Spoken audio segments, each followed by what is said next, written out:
One of our many exciting entertainment venues here in the capital city, which is quickly becoming an entertainment hub here in Northern California. Of course, we just talked about the new soccer stadium coming to the rail yards. We have a new music venue that opened up, Channel 24 in Midtown. Sacramento boasts plenty of activities to do day and night. It draws in families all across the downtown and Midtown areas.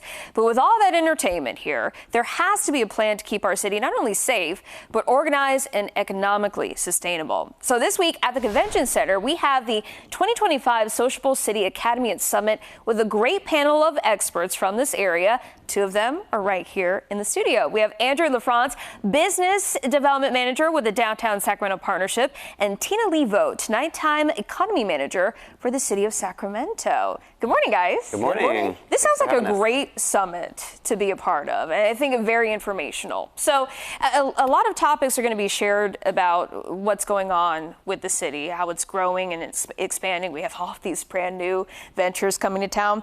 And one of the things that was really important was safety and security. You know, a lot of people, we want to go out, we want to go downtown, we want to experience the nightlife, but we also keep in mind that we have a lot of criminal activity here in the capital city too.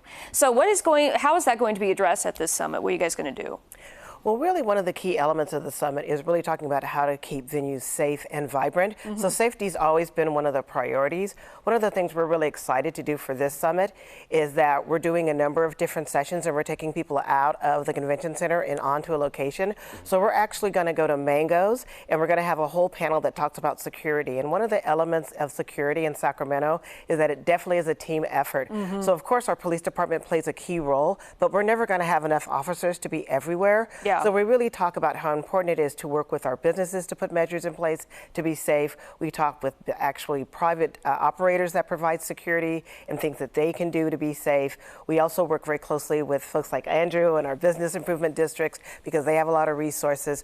So it's really more about being strategic because we're just never going to have enough officers to be everywhere. Sure. But if we're really strategic in how we work and doing preventative measures, our office, the Office of Nighttime Economy, works really closely with the police department in terms of offering training to our businesses. We've done de-escalation training, we've done active shooter training with them. So being prepared is the best way to avoid anything happening. Yeah, that's good. That's good. I know the Downtown Sacramento Partnership works really closely with the police department as well, right? And businesses themselves too. Absolutely, yeah. The police presence is out there. Yeah. We also have a private contracted security organization that we work with in the downtown core. But I also think the number of incidents with the amount of people that are going out and are socializing again in this kind of post-pandemic era, the number of incidents that we see is actually few and far between for the amount of people that are out there. So I think the more and more people go out there, the more safe people feel. Yeah, absolutely. I mean, still go out, still have fun, but just keep that in mind for sure. And then we're also talking about destination marketing and sociability. And I think we're seeing that with the revamp of Old Sac too. I mean, we're trying to really build that up and make that sort of a meeting spot for people. Are there any other places in Sacramento that you see are really going to start, become up and coming, really going to start thriving in the next couple of years? I think there's so many different things happening in the city. I mean, I think Channel 24 is a really great example of a new venue that's opening. And what we find, kind of like with the Golden One Center, when new venues open, you see other things build around them. So it could become a really great catalyst for where it's placed. I think we always have so many great hotspots, like 20th and K Street always remains to be someplace where a lot of folks like to go and have a great time. I think that there's just the possibility with our limited entertainment permit for people to be able to go out and do more kind of events and activities. So I think it's hard to pick just one spot. I think that there's just a lot of different spots where you're going to see things pop up and just have that vibrancy and places for folks to go. And also with the arrival of cannabis lounges, which might come up. What do you think about that being part of the Downtown Sacramento Partnership? How are you guys feeling about that venture? I think it's a great way to bring in a different type of consumer into downtown or into Midtown. It's a different, it's kind of a new venture. It's a new frontier, if you will. And it provides a lot of opportunity for different types of entrepreneurs to open these, whether it's a cannabis lounge or dispensary, a way just for people to come together and not socialize necessarily over coffee or over alcohol. It's just a different, kind of different vibe, and I'm excited about it. I know, it's going to be interesting. I can't wait to see how it rolls out.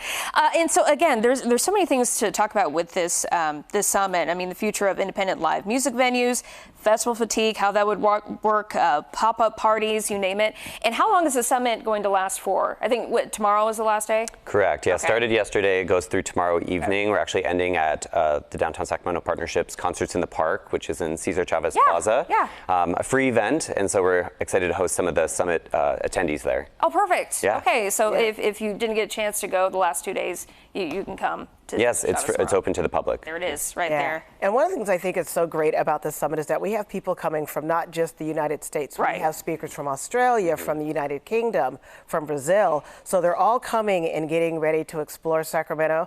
I think the funnest thing is last night we had a group of people. We had our welcome reception at Social Nightclub, and right next door is the dive bar with our mermaids. Oh, so you got like And the so whole we had- Sacramento So we experience had a right bunch there. of people, Yeah, and yeah. they were just amazed with I our love that. mermaids. So Yes. they loved coming and seeing our mermaids. That was just the talk. So one of the best things about this has Yeah. been being able to really showcase Sacramento and having them see what we have to offer. Yeah. Thank you guys so much for talking about this. Very exciting, and we appreciate you talking about it. Again, we got to put Sacramento on the map here. It's Oh, on the That's map it. for No, sure. we're on the map. We're Yeah. just elevating. Just it, elevated being it. on We the just got map. to boost it. They're so Yep. excited to be here. Yeah. Thank you.